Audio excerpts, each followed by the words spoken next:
Сәлем достар, бүгін сіздермен қатырылған слива қосылған ерекше дәмді пирог дайындаймыз. Қатырылған сливаның орнына басқа да жидектерді қолдансаңыздар болады. Каналыма тіркеліп лайк басып комментарий жазуды ұмытпаңыздар.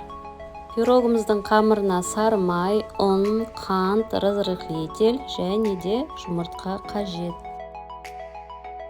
Ұнымызға разрыхлительді салып, араластырып, үстіне сары май салып, видеода көрсетілгендей қылып, қолымызбен крошка жасаймыз.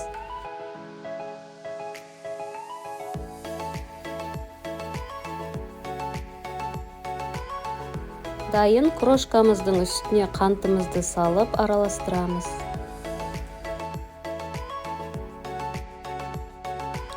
Екі жұмыртқамызды салып, қолға жабыспайтындай қылып қамыр илейміз.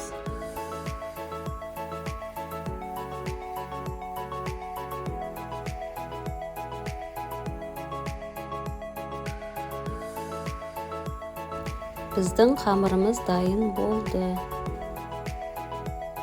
Енді формамызды дайындап аламыз. Менде диаметрі 26 см форма.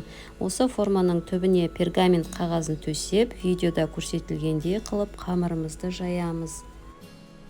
Салмамызды дайындап болғанша қамырымызды бір шетке қоя тұрамыз. Енді салмасын дайындауға кірісеміз. Қаймақтың үстіне қантымызды салып, жұмыртқамызды салып, венчиктің көмегімен араластырамыз. Егер венчик болмаса, онда миксердің жай ғана жылдамдығында араластырыңыздар. Осымен біздің салмамыз дайын болды. Мен пирогқа қатырылған сливаларды пайдаландым. Видеода көрсетілгендей қылып, кішкене бөліктерге кесеміз. Егер сізде слива болмаса, басқа да жидектерді пайдалансаңыздар болады. Туралған сливаларымызды қамырымыздың үстіне салып, салмамызды, яғни начинкамызды құямыз.